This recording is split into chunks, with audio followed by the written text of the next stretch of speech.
Ariel Magnier qui est à mes côtés.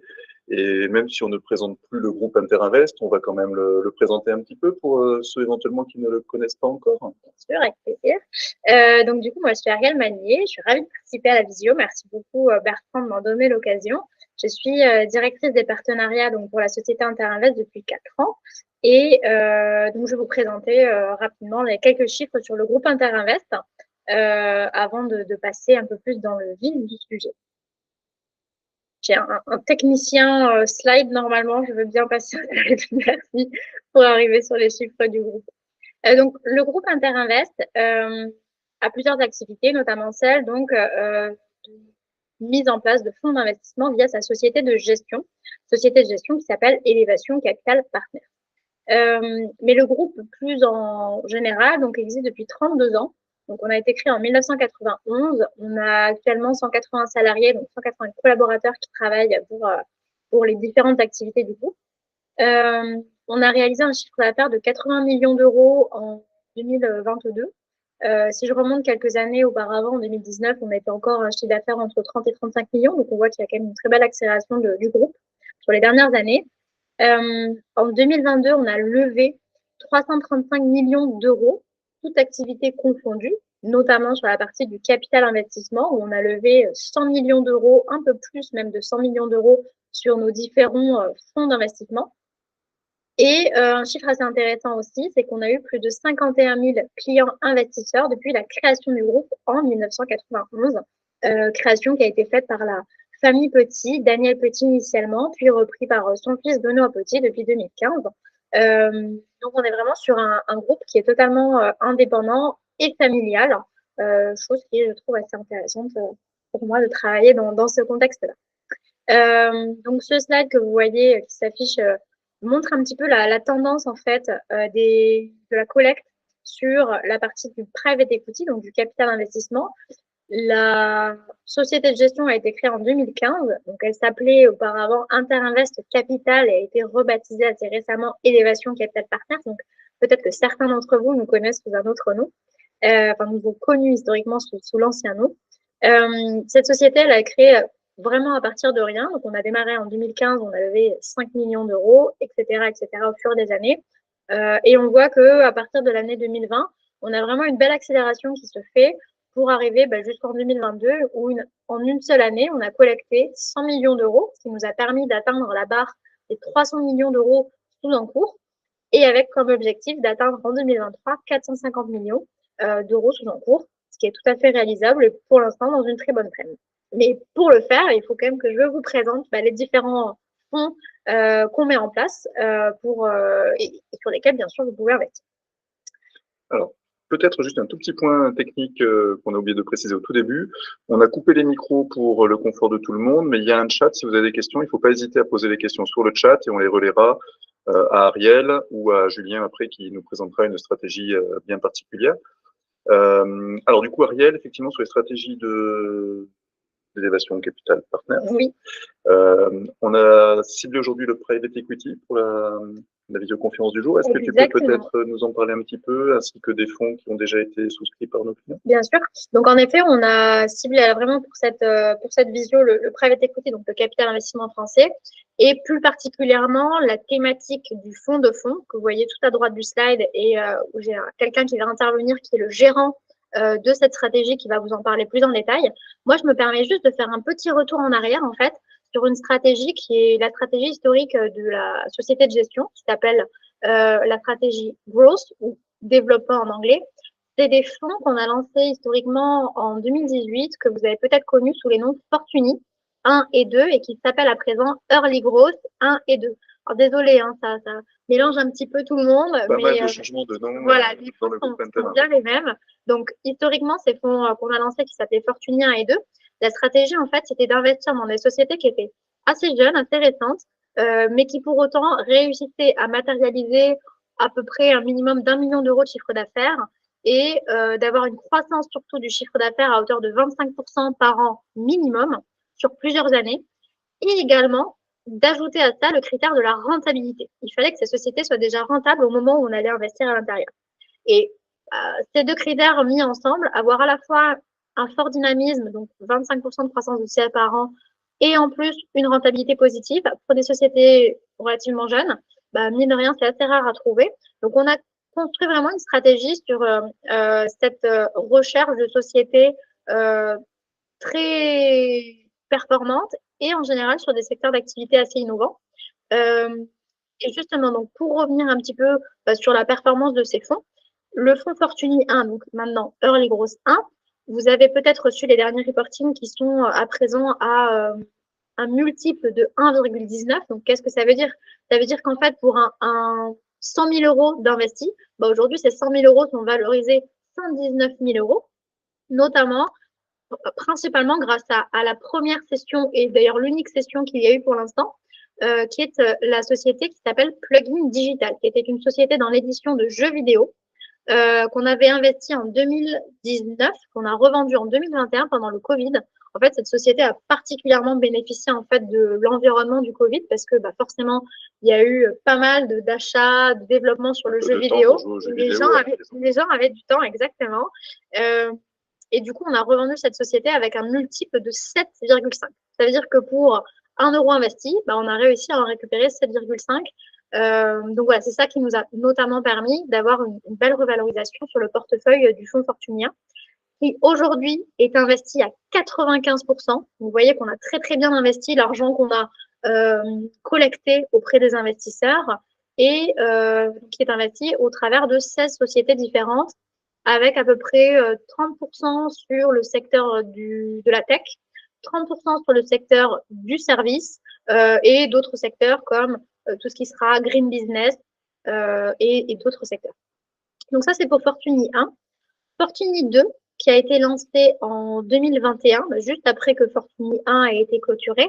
Donc, Early Growth 2, si je veux parler correctement dans les noms des fonds, a été lancé donc en 2021. On a clôturé la collecte en 2023, là, très récemment, fin mars, après avoir collecté près de 50 millions d'euros. Actuellement, ils sont déployés à hauteur de 15 millions d'euros dans 6 sociétés différentes. Donc, vous voyez que le portefeuille est encore en train de se constituer. On est en train de prendre des participations dans des sociétés. Il nous en reste encore pas mal à prendre puisque l'objectif, c'est d'être investi à peu près comme le 1 à hauteur de 90-95%. Et en termes de valorisation, pour l'instant, on est extrêmement stable puisque la dernière valorisation au 31/12/2022, c'était 0,99,9. Donc vraiment, c'était quasiment flat pour 1 euro investi, quasiment 1 euro, ça vaut encore quasiment 1 euro. Donc voilà, donc là, c'est vraiment un fonds en cours de constitution.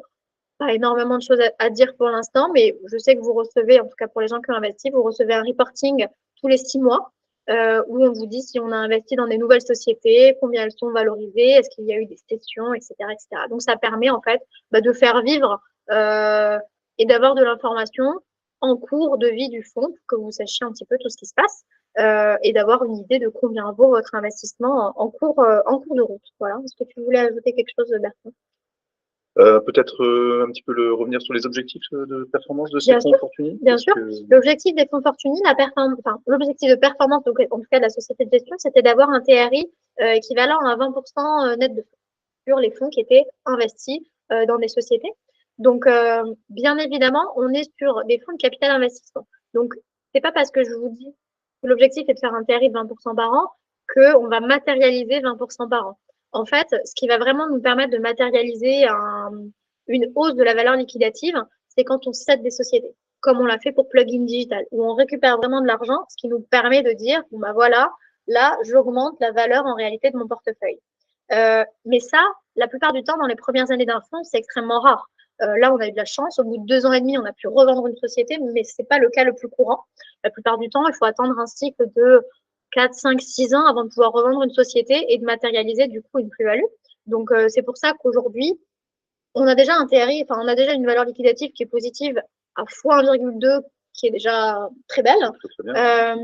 Mais en effet, elle ne sera pas forcément constante de plus de 20% tous les ans. Pour réellement matérialiser ce TRI de 20% par an, il faut attendre la clôture du fonds. Et donc, nous, la liquidation en fait de toutes les participations qu'on a dans le portefeuille, qu'on vendra une à une, soit via des opérations de croissance externe de sociétés qui veulent racheter des sociétés dans lesquelles on a investi, soit comme plugin digital, ben, c'est une société qui a fait une nouvelle levée de fonds à laquelle nous, on n'a pas pu participer parce que le montant était trop élevé. Je crois que c'était l'ordre de 20 à 30 millions d'euros et notre fonds ne pouvait pas participer. Donc, du coup, en fait, c'est une nouvelle société de gestion qui investit, ce qui nous a permis, nous, à ce moment-là, de sortir de notre investissement et de matérialiser, du coup, la plus-value générée. Et d'ailleurs, bah, ça me permet d'introduire un nouveau fonds qui s'appelle Growth, qui est en fait la continuité des fonds Early Growth. C'est un fonds en fait qui nous aurait permis notamment, par exemple, si on l'avait eu à temps dans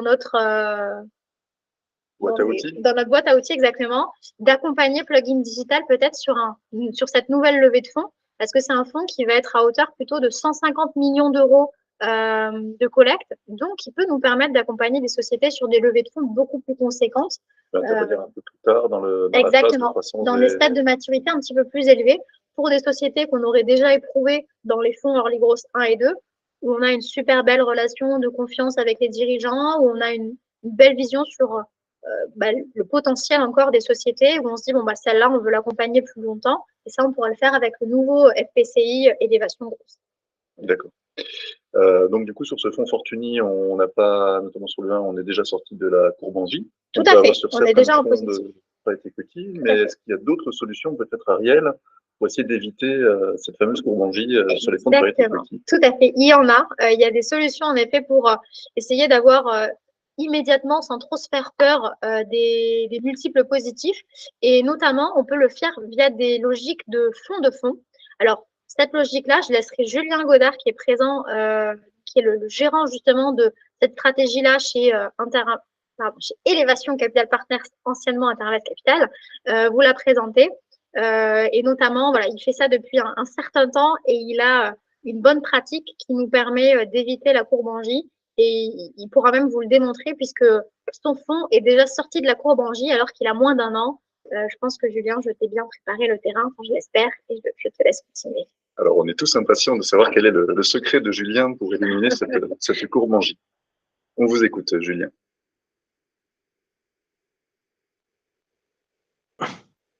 Bon, bonjour à tous, bonjour à toutes. Je vais vous tenir un petit peu en haleine parce que pour bien le présenter, il faut quand même présenter un petit peu le décor en fait et les acteurs.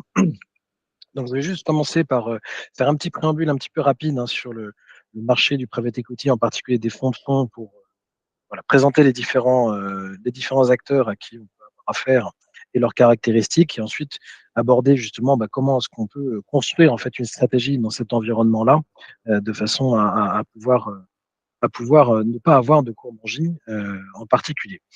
Donc, quand on parle en fait de private equity, il faut juste avoir en tête que c'est un marché qui se développe de façon assez importante dans le monde. Là, on parle de volume géré, donc c'est un peu plus de 9 000 milliards. Ça représente plus de 20 000 fonds qui ont été créés sur les 20 dernières années, avec chez les institutionnels des allocations qui sont entre 10 et 25%, avec en France de l'ordre de grandeur d'à peu près 25 milliards en fait qui sont collectés chaque année en fait par l'ensemble des sociétés de gestion françaises. C'est un taux de croissance de 10% en fait par an, et ce qui explique principalement l'évolution en fait de ce marché finalement de mon côté, c'est que historiquement, les entreprises, pour se financer, elles vont soit chercher en fait de la dette, soit chercher du capital, et ce capital, elles pouvaient aller le chercher sur les marchés financiers. Et ces marchés financiers, si on prend par exemple la bourse de Paris, en 98, il y avait 1200 entreprises cotées. Il y a 2018, donc il y a maintenant 3-4 ans, on avait en fait moins de 500 entreprises. Donc les marchés financiers ont tendance en fait à se réduire en termes de nombre d'entreprises et à se concentrer sur certains secteurs qui sont pour lesquels en fait l'investissement coté est propice. Aux États-Unis, c'est principalement la tech, et en France en particulier, c'est principalement des sociétés du luxe aujourd'hui. A contrario, quand on regarde le private equity, sur les 10 dernières années, c'est 2300 fonds en France, 153 milliards collectés et plus de 21 000 entreprises en fait accompagnées. C'est un peu plus de 2000 entreprises par an, et aujourd'hui, on est sur des rythmes de croisière d'un peu plus de 3000 entreprises. Donc, il y a une certaine représentativité de l'économie à travers le capital investissement private equity qui est beaucoup plus forte que les marchés qui sont concentrés sur certains secteurs particuliers. Ensuite, si on fait un petit zoom sur les particuliers, on a une vraie évolution depuis maintenant, sur la dernière décennie. On est passé finalement d'investissements qui avaient essentiellement au départ des logiques de défiscalisation, d'avantages fiscaux à l'entrée, type FIP et FCPI, à une logique de fonds professionnels. Ça a été beaucoup impulsé par plusieurs choses. Premièrement, des évolutions fiscales, disparition de l'ISF, plafonnement de l'ennemi fiscal, mais aussi le fait que les family office se sont de plus en plus intéressés aux fonds professionnels. Et puis, post en fait Covid 2020, la digitalisation des processus de souscription a totalement révolutionné l'approche, avec une capacité à pouvoir avoir plusieurs centaines, pardon, voire milliers en fait de souscripteurs, là où auparavant c'était des processus extrêmement lourds et pas du tout adaptés en fait à une clientèle particulière. Donc aujourd'hui, bilan des courses, il y a quasiment 1 € sur 5 en fait investi en France qui est apporté en fait par des particuliers, et c'est devenu en 2022 la première source de capital pour le private equity, devant les banques, devant les assureurs, devant les fonds de fonds. La performance n'est pas du tout étrangère non plus en fait à cette demande-là, puisque si on regarde sur des longues périodes, le private equity, pour 1 € investi en fait en 2000, c'est 9 € en fait aujourd'hui, contre un peu plus de 3 en fait en bourse, avec un taux de rendement annuel en fait qui ressort en moyenne aux alentours en fait de 11% par an. Ce qui explique en fait cette performance-là, c'est principalement l'univers d'investissement, je l'ai expliqué avant, qui est beaucoup plus large, la capacité d'avoir des investissements de conviction, pouvoir en fait se forger une opinion sur l'entreprise, sur les dirigeants en fait qui vont conduire cette entreprise, sur sa stratégie, de pouvoir choisir quand est-ce qu'on investit, choisir quand est-ce qu'on cède, et avec une grande proximité vis-à-vis en fait des équipes dirigeantes et des entreprises. Après, évidemment, il y a une problématique, c'est que le capital investissement, c'est du non-coté, donc c'est liquide. Mais en même temps, cette illiquidité, elle vient aussi avec un avantage, c'est la notion de volatilité. C'est-à-dire que si vous êtes investi en bourse, en fait, aujourd'hui, vous avez une volatilité en moyenne, en fait, de 18%. C'est-à-dire que vous avez, en fait, beaucoup de mouvements, en fait, autour d'une évolution, en fait, du cours. Cette volatilité, elle est réduite, en fait, par deux quand on est, en fait, en private equity. Alors évidemment, ça ne veut pas dire que le risque en fait est divisé par deux, c'est pas vrai. Il y a l'illiquidité en fait qui fait une différence. Néanmoins, l'évolution de la valeur des investissements en private equity est régulière et stable en fait que sur les marchés cotés. Ensuite, quand on parle en fait de fonds, et c'est important de bien comprendre en fait les différents types de fonds qui peuvent exister, parce que quand on parle de capital investissement ou de private equity, c'est pas évident en fait d'avoir de l'information et de comprendre qu'est-ce qui fait la différence entre un fonds A ou un fonds B. Ça, c'est des premiers points, c'est d'abord de comprendre quels sont les principaux types de fonds qu'on peut rencontrer. Il y a 5 grands types de fonds qu'on peut voir. C'est typiquement les fonds primaires, dans un premier temps, c'est ceux qui investissent dans les entreprises. Donc ces fonds-là, ils vont investir avec différents types de maturité des entreprises. Vous avez le capital innovation ou capital risque, c'est des startups, c'est des entreprises extrêmement jeunes. Vous avez ensuite le capital développement, c'est le financement de la croissance, c'est des stratégies en fait des fonds grosses dont Ariel a parlé en fait précédemment. Et puis, vous avez ensuite le capital transmission. Donc ça, c'est des opérations avec effet de levier, les fameux LBO. Et grosso modo, pour 100 € en fait, qui sont levés entre des fonds primaires et des fonds secondaires, vous en avez 85 dans les fonds primaires. Et à l'intérieur de ces fonds primaires, en Europe, vous aurez entre 5 et 10% en capital innovation, entre à peu près 20% en capital développement, et tout le reste, quasiment 2 tiers, en capital transmission. Aux États-Unis, il y a un peu plus de capital innovation, ce qui explique en fait le profil à la fois de rentabilité et de risque un petit peu plus élevé qu'on retrouve en fait sur les marchés américains. Ensuite, vous avez en fait une autre catégorie de fonds qui est beaucoup moins connue du grand public parce qu'en général, c'est des fonds qui sont plutôt assez gros. C'est les fonds secondaires. Eux, ce sont des fonds dont le métier est d'apporter en fait de la liquidité aux investisseurs en fait des fonds primaires. Si vous êtes investisseur d'un fonds primaire, vous devez attendre quelque part que le gérant vende en fait les entreprises dans lesquelles il est investi pour vous renvoyer en fait votre capital et les plus-values en fait qui ont pu être générées. À un moment donné, vous pouvez très bien vous dire au bout d'un moment, ok, j'ai fait toute une partie du chemin, c'est très bien, il reste encore de la valeur, mais moi je préférerais en fait avoir cash en fait tout de suite.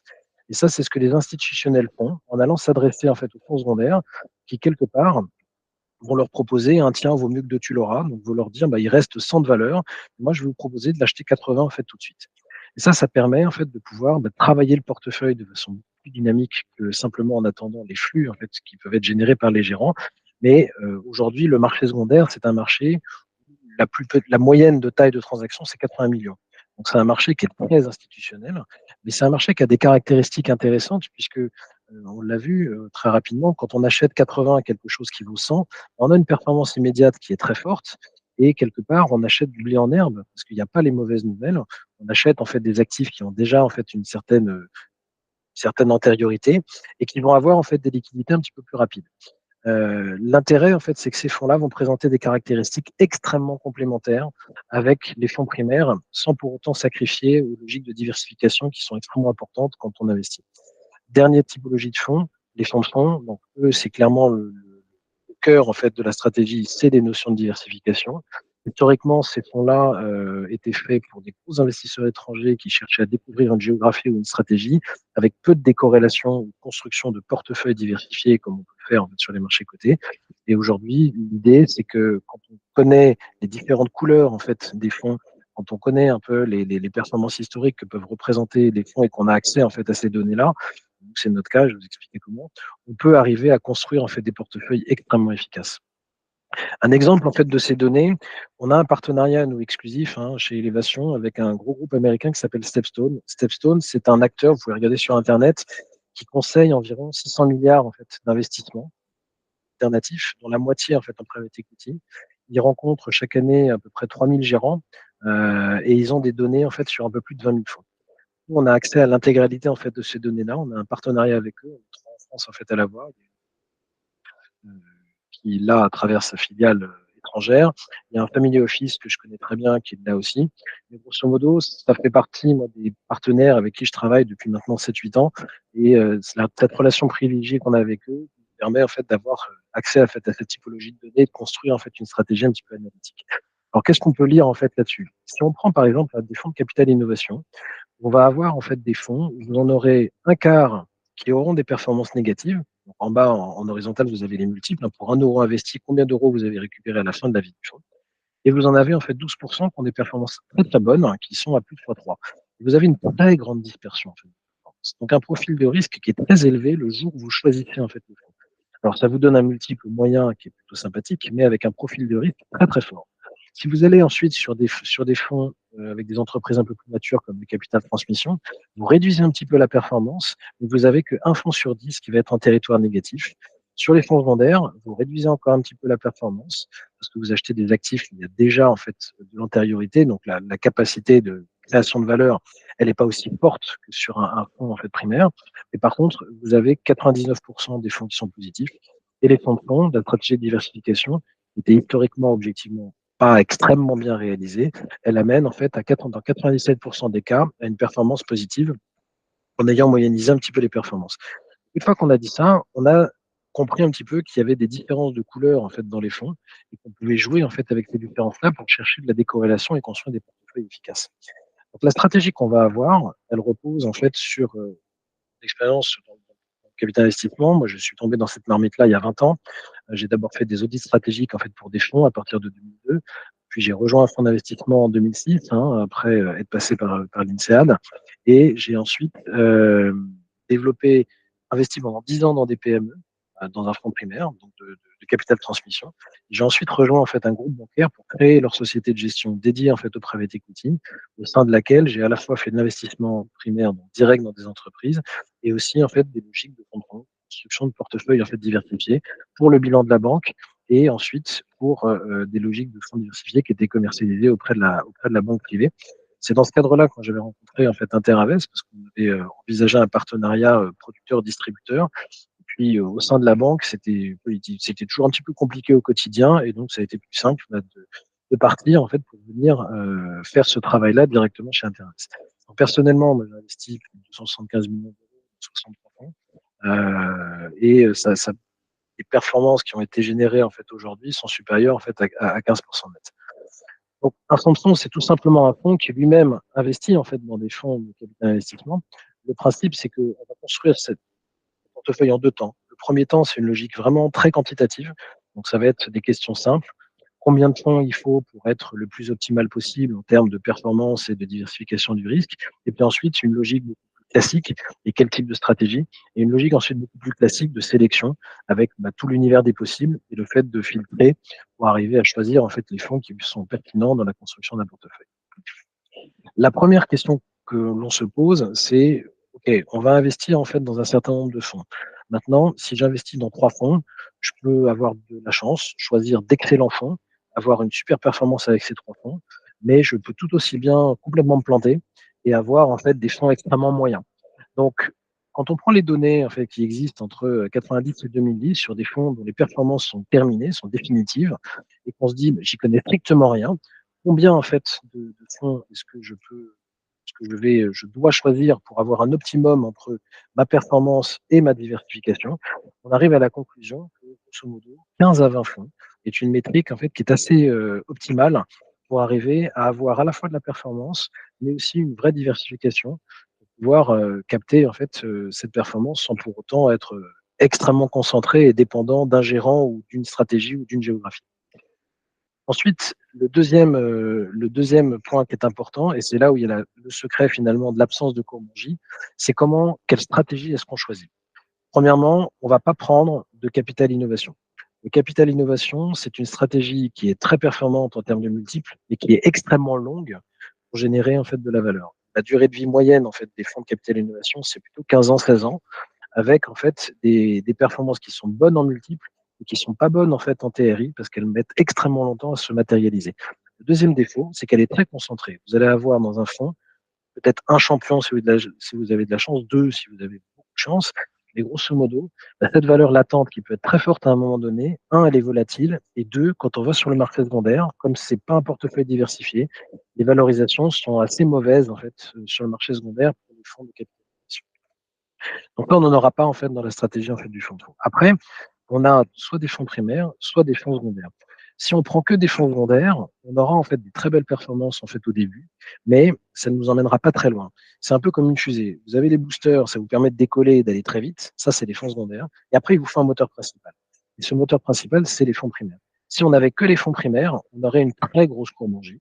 Et ça, c'est même si on peut l'expliquer, on peut la comprendre, c'est jamais extrêmement rassurant en fait en tant qu'investisseur. Donc, globalement, comment est-ce qu'on enlève cette courbe en J? On l'enlève en fait finalement soit en mettant d'autres types de fonds qui ont peu de courbe en J, comme des fonds de dette ou des co-investissements.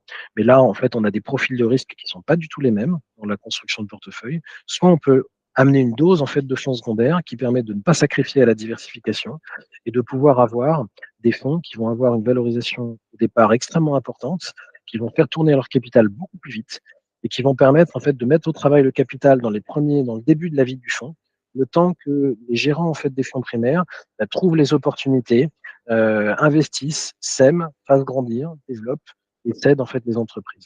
Donc cette complémentarité, pour avoir simulé plusieurs centaines de milliers de portefeuilles, on estime qu'avec un équilibre d'un tiers de fonds secondaires et 2 tiers de fonds primaires, on a le bon équilibre en fait pour avoir une fusée cohérente qui a des boosters pour décoller et qui peut en fait vous emmener quand même relativement loin. Ensuite, l'univers d'investissement, il va être extrêmement large. Il y a plusieurs milliers de fonds qui se créent en fait chaque année. Donc là, je vous ai donné quelques noms, mais ce qui caractérise le private equity, c'est que c'est une industrie qui est extrêmement fragmentée. Il n'y a pas beaucoup de gros acteurs, ou alors les gros acteurs en fait sont en général assez moyens. Et donc c'est souvent en fait des petites équipes de spécialistes à travers lesquelles il faut naviguer. Comment est-ce qu'on choisit en fait les fonds? Ça, c'est la deuxième étape. La première étape, c'est d'identifier en fait les fonds qui sont levés. Donc ça, on a des bases de données qui nous permettent de le faire, plus les réseaux personnels. La seconde, en fait, elle est essentiellement liée aux gérants. C'est vraiment ça une dimension extrêmement humaine. C'est qu'on va rencontrer en fait les gérants, on va se forger une conviction sur ces gérants, on va comprendre quelle est la dynamique des sociétés de gestion. Une société de gestion, c'est une société commune. Si la valeur n'est pas correctement partagée, si il y a des équilibres en fait qui sont pas sains dans cette société-là, vous aurez quelque chose qui ne marchera pas pendant la durée de vie du fonds dans lequel vous allez investir, et c'est typiquement entre 8 et 10 ans. Donc, il faut être capable d'être à l'aise en fait avec la pérennité que peut projeter la société de gestion et la dynamique des gérants avec qui vous allez investir. Ça passe aussi par beaucoup de prises de référence. J'échange énormément avec d'autres investisseurs en fait pour confronter en fait des points de vue, partager en fait des visions sur des fonds et sur des équipes, identifier les risques et autres. Et ensuite, on arrive en fait à la phase plutôt quantitative. Là, on va regarder les performances historiques, le positionnement, les fameux quartiles en fait, avec grosso modo tous les fonds qui viennent se présenter à vous, qui sont tous premiers quartiles. Non, ça, j'ai jamais vu un fonds qui disait pas ça. Mais grosso modo, quand on a les données et qu'on peut comparer, on peut vraiment savoir en fait où est-ce qu'ils se positionnent et puis surtout voir comment est-ce qu'ils ont construit leur valeur. Est-ce que c'est une valeur qui a été créée par de la croissance, par de la dette, par le fait qu'on achetait pas cher et qu'on a vendu cher parce que les taux avaient baissé sur la dernière décennie.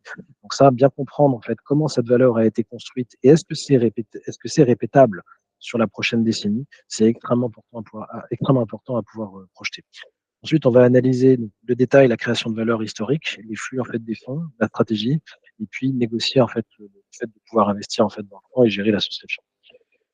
Les critères ESG, on les intègre en fait aujourd'hui à travers de l'exclusion sectorielle et puis les pratiques ESG en fait des fonds sous-jacents. Les fonds sous-jacents sont tous article 8 en fait aujourd'hui, sauf les fonds secondaires qui ne sont parfois pas. Mais c'est quelque chose qu'on a évidemment intégré aujourd'hui dans notre approche.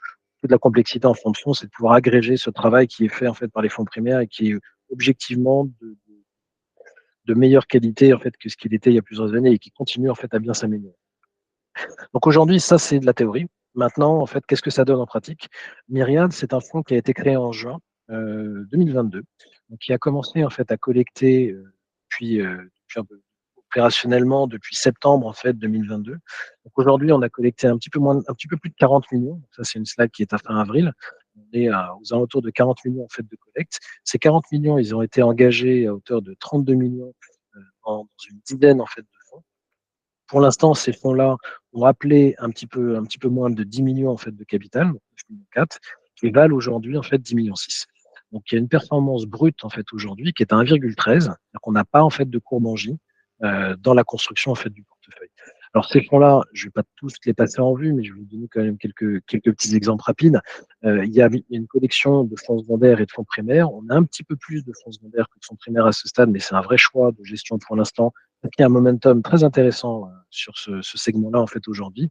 Mais grosso modo, les 10 fonds qu'on a pu sélectionner en fait aujourd'hui, ça donne en fait finalement une poche secondaire assez significative qui va peut beaucoup évoluer en fait dans le futur et une poche primaire qu'on va faire grossir. Aujourd'hui, il y a 5 fonds qui représentent 35 sociétés. On va beaucoup travailler en fait avec des fonds primaires sur la dernière partie de la vie du fonds. Grosso modo, pour vous donner quelques exemples de dynamique, on a investi chez Cubera. Cubera, c'est un spécialiste en fait des fonds secondaires sur la zone scandinave. C'est un fonds qui fait 800 millions, qui ne veut pas croître davantage parce que estime que la taille de son marché est adaptée en fait à ça. Il refuse en fait des investisseurs américains qui représentent 50% en fait de sa base. Et on est le premier investisseur français à avoir ouvert en fait ce canal-là. Ils ont une tellement bonne connaissance de leur environnement, qui est un marché assez restreint, même si c'est un marché de 45 milliards par an, qu'ils arrivent en fait à préempter toutes les opérations secondaires qui se passent sur la région. Donc, c'est des fonds qui arrivent à délivrer des performances de 1,9 net en 9 ans, en moyenne, en fait, sur leur précédent millésime. Lexington, c'est le plus gros acteur du secondaire en fait au monde, c'est un fonds de 15 milliards. Donc ça a été pas très simple de négocier une petite entrée en fait chez eux, mais on y arrive.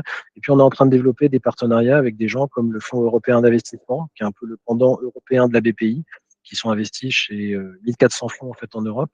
Où là, on a des accès en fait grâce à eux sur des opérations secondaires ou des fonds primaires en fait en Espagne, en Italie ou ailleurs en fait qui sont très bien. Donc je vais pas passer tout en revue, mais un petit zoom quand même sur un autre fonds, c'est Sagard New Donc c'est un fonds qui a été créé par les familles Frères et Desmarais, sur lequel on a été le premier souscripteur tiers en fait à rentrer dans le fonds en juillet 2022. Depuis, ils ont fait rentrer un peu plus de 100 millions de souscriptions dans un fonds qui en faisait 200.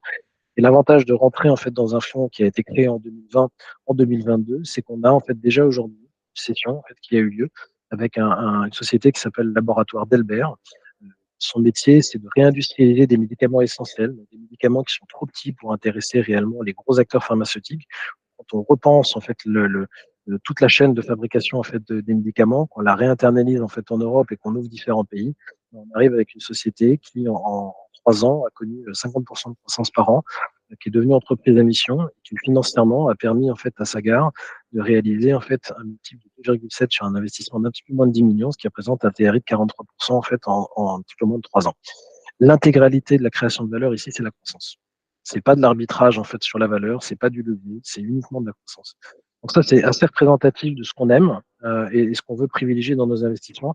Je vais passer en fait les différents fonds, parce qu'on n'a pas forcément le temps de tous les voir en vue, mais chacun a ses caractéristiques et à chaque fois on présente les logiques en fait finalement de diversification géographique ou millésime dans l'espace et dans le temps, les stratégies qu'on a choisies et la taille en fait des fonds. La taille est un axe de diversification essentiel aussi, puisque des petits fonds accompagnent des petites entreprises, des fonds moyens, des moyennes entreprises. Et on observe en fait statistiquement que les fonds de grande taille sont souvent des performances qui sont plus moyennes que des fonds en fait de petite taille qui sont capables de surperformer le marché. Donc grosso modo aujourd'hui, pour résumer, c'est un fonds qui a une taille cible en fait de 50 millions. On va probablement la dépasser un petit peu. On sera plutôt sur un 60-70 millions en fait, et le fonds sera ouvert à la souscription jusqu'en novembre 2023. La stratégie, je l'ai évoqué, entre un tiers secondaire, deux tiers primaire, avec le mix pertinent que ça peut permettre dans la construction de portefeuille. Et puis ensuite, une logique en fait de durée du fonds qui va être d'une dizaine d'années avec un objectif de performance qui est de pouvoir doubler l'investissement en fait des souscripteurs. Après, l'autre particularité, c'est il n'y a pas d'avantage fiscal en fait à l'entrée sur cette typologie en fait de fonds. Néanmoins, c'est un fonds en fait qui, comme les autres fonds professionnels en fait, d'élévation, respecte en fait ce qu'on appelle le quota fiscal, ce qui permet en tant qu'investisseur, quand on est une personne physique, d'être exonéré en fait sur les plus-values à la sortie. Et quand on est une personne morale, ça permet en fait d'avoir un taux d'IS qui est réduit, qui est soit 0, soit 15. 0 quand c'est une plus-value long terme, 15 quand on n'est pas en mesure de la caractériser. Donc typiquement, sur les fonds secondaires, on sera à 15 et sur les fonds primaires, on est à 0. Et surtout, une absence en fait d'imposition sur les plus-values latentes, ce qui n'est pas le cas quand on est dans une holding à l'IS et qu'on investit dans un fonds qui ne respecte pas en fait ce fameux quota fiscal. Derrière, on a aussi réfléchi et écouté beaucoup des distributeurs quand on a commencé à construire le fonds pour comprendre comment construire en fait finalement la souscription. Donc, la souscription, elle est 100% digitale. Donc, ça, c'est une marque de fabrique qui existe chez Interinvest et qui n'a pas attendu le Covid en fait, pour s'installer. Mais surtout, on a aussi en fait travaillé sur plusieurs types de parts qui permettent en fait de s'adapter aux modalités de gestion de la trésorerie que les souscripteurs peuvent préférer. En gros, un fonds va typiquement déployer son capital de façon progressive. Donc, grosso modo, le déploiement du capital va se faire sur 4-5 ans. Donc, si on investit en fait son capital immédiatement en fait dans le fonds, on n'a pas à gérer en fait d'appel de fonds, donc ça c'est plus simple en fait à faire, mais évidemment le TRI est un petit peu moins bon puisque tout le capital a été confié en fait au départ au fonds et n'a pas forcément été mis au travail en fait immédiatement. Donc, grosso modo, on a laissé la possibilité de pouvoir choisir entre des parts qui appellent tout immédiatement ou des parts qui vont appeler en fait en plusieurs fois, mais avec des appels qui sont programmés. Donc, on connaît les dates à l'avance et sur lesquelles il n'y a pas d'aléa. Donc ça permet de pouvoir se dire, bah, OK, moi, je joue pas forcément le TRI en fait à fond. C'est le multiple en fait qui m'intéresse à la fin et le multiple entre ces deux parts sera les mêmes. Donc, j'investis, je confie en fait mon capital et derrière, il se mettra au travail au fur et à mesure. Sinon, je préfère en fait avoir d'autres opportunités d'investissement en attendant. Je vais confier en fait une partie de mon capital à d'autres types d'investissements sur des horizons de 1, 2, 3 ans. Et puis, quand le fonds en fait aura ses besoins en fait d'investissement, bah, les appels en fait se feront et les appels programmés se mettront en œuvre et ça permettra en fait de pouvoir les réaliser. Euh, c'est c'est aussi en fait une façon de pouvoir transformer une notion d'engagement en notion d'épargne. C'est-à-dire qu'une souscription de 100 000 euros, qui est le minimum, sauf quelques cas dérogatoires, eh ben, ça se transforme en un engagement annuel en fait de 25 000 euros sur 4 ans. Voilà. Donc ça, c'est à adapter et ces deux parts à 0 et à 1 auront le même multiple en fait à la fin. C'est juste une question de timing, de mise au travail en fait du capital qui fait la différence. Ensuite, on a des parts qui sont entre guillemets classiques de private equity qui sont accessibles à partir de 500 000 euros où là, les appels se font au fur et à mesure. Oups, excusez-moi. Donc, un fonds, on a souvent en tête en fait qu'un fonds, c'est une dizaine d'années. La réalité, c'est qu'un fonds de private equity, c'est avant tout en fait des flux de trésorerie. C'est des flux de trésorerie d'appel de fonds dans les premières années, le capital se met au travail, et puis ensuite des flux de distribution lorsque les produits de ces investissements en fait reviennent. Et toute la stratégie en fait qu'on a, nous, ça consiste en fait à pouvoir en fait essayer de pouvoir restituer le capital au cours de la 7e année en faisant en sorte que lorsqu'on a en fait des distributions qui reviennent, dans un premier temps, on les réinvestit, et dans un deuxième temps, on va les distribuer en fait à partir de la 6e année, histoire de dérisquer les investisseurs au cours de la 7e année. L'engagement de conservation de 5 ans, c'est le pendant de l'avantage fiscal. Vous avez un avantage fiscal d'exonération sur les plus-values d'un d'IS réduit, mais il faut garder en fait les titres pendant 5 ans. Donc c'est ça qui nous permet à la fois de construire le portefeuille et de le mettre en route pour pouvoir mettre ça au travail. Donc si on résume en fait et les points importants qu'il peut y avoir à retenir, ça après je laisserai la place aux questions, c'est que on est en fait sur une souscription qui est complètement digitale, avec une visibilité à 100% en fait sur les appels de fonds. Il n'y a pas d'aléa, c'est-à-dire que vous n'avez pas besoin d'avoir de la trésorerie de côté qui attend un appel de fonds qu'il faut faire un virement dans les 15 jours. Vous savez à l'avance en fait comment ça se passe. La fiscalité est adaptée grâce au caractère fiscal en fait du fonds. on cherche à maîtriser en fait le risque avec une optimisation du rendement risque, hein, et en construisant un portefeuille en fait avec soin, avec une grande diversification en termes de millésimes, de géographie, de stratégie et de taille.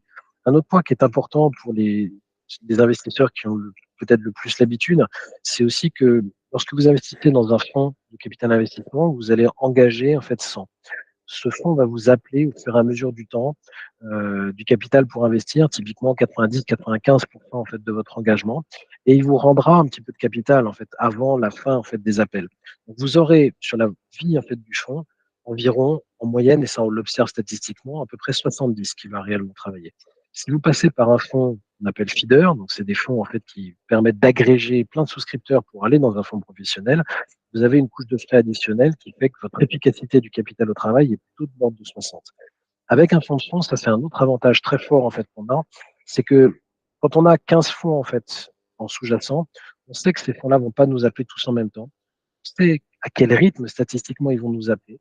Et quand on va nous confier 100 en fait de capital, on va pouvoir chercher à optimiser et à faire en sorte qu'il y ait 100 qui soient réellement mis au travail en prenant un petit peu plus d'engagement que simplement les 100 en fait qu'on a pu recevoir. Donc ça, statistiquement, on le mesure, on l'observe, je le pratique depuis un certain temps. On a une limite à 120% de nos engagements, c'est-à-dire que quand on reçoit 100, on peut prendre au niveau du fonds de fonds 120 d'engagement de façon à faire en sorte qu'il y ait réellement 100 qui ait été mis au travail et qu'il n'y ait pas de perte en ligne entre le capital qui nous a été confié sur lequel il y a des frais et ce qu'on a pu mettre au travail en termes d'investissement.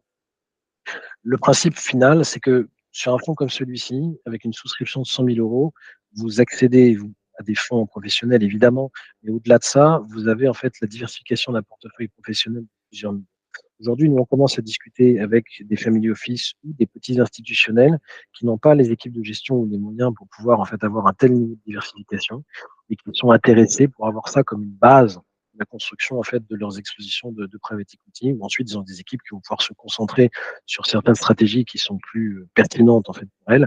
Et c'est un vrai sujet en fait où l'équipe, beaucoup de petites structures en fait n'ont pas les moyens de pouvoir le faire elles-mêmes, et même des grosses, c'est souvent pas souvent cas qui sont pas forcément taillés en fait pour pouvoir avoir à la fois l'accès à toutes les données telles qu'on les a et l'expérience qu'on a pu accumuler à la fois dans la sélection des fonds et dans la façon de construire en fait des souscriptions digitales.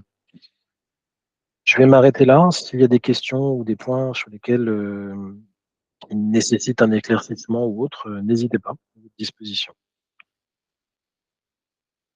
Alors moi, peut-être j'ai un tout petit ajout à rajouter, peut-être Julien. En tout cas, merci beaucoup, c'était super clair et très intéressant.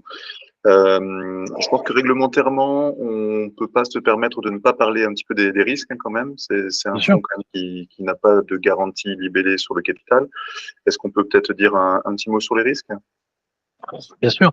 Bah, les risques, en fait, on est dans un investissement en capital, donc globalement, on peut évidemment perdre tout son investissement. Il n'y a aucune garantie en fait hein, sur l'investissement et sa rentabilité. Néanmoins, ce qu'on peut dire, c'est que quand on regarde en fait des données sur 80 000 investissements en entreprise qui ont été faits par des fonds de private equity, on observe qu'il y en a 10%, tout a été perdu, 15% qui sont en performance négative et 75% en fait en performance positive. Ensuite, quand on vient, ça c'est pour les investissements directement dans des entreprises. Après, si on investit directement dans des entreprises en tant que particulier, évidemment, on est face à un marché extrêmement concurrentiel où c'est pas forcément évident d'avoir accès en fait aux bonnes opportunités pour arriver à construire quelque chose d'assez diversifié, étant donné la difficulté à pouvoir saisir ces investissements. Donc, les fonds sont une première façon de le faire, puisque un fonds va avoir typiquement 12 à 15 investissements. Et le fonds de fonds, c'est en fait le niveau du dessus en termes de diversification. Aujourd'hui, Myriad, c'est l'équivalent sur la poche secondaire d'un peu plus de 1000 fonds et près de 10 000 entreprises. Et sur la poche primaire, aujourd'hui, c'est 5 fonds et 35 entreprises. À terme, ce sera une dizaine de fonds et environ 300 entreprises. Donc, la logique, les risques, elles existent. Il y a les liquidités, il y a le risque de perte en capital. Il y en a évidemment plein d'autres qui sont détaillés comme il faut le faire réglementairement dans le règlement. Mais globalement, ce qu'on essaye de construire autour de ces risques-là, nous, c'est d'arriver à une diversification suffisante pour arriver, en tout cas, à éviter que ces risques soient extrêmes ou se matérialisent davantage. D'accord. Est-ce que peut-être on a des questions? Si... des personnes souhaitent intervenir, n'hésitez pas, vous pouvez lever la main. Et Céline vous donnera la parole.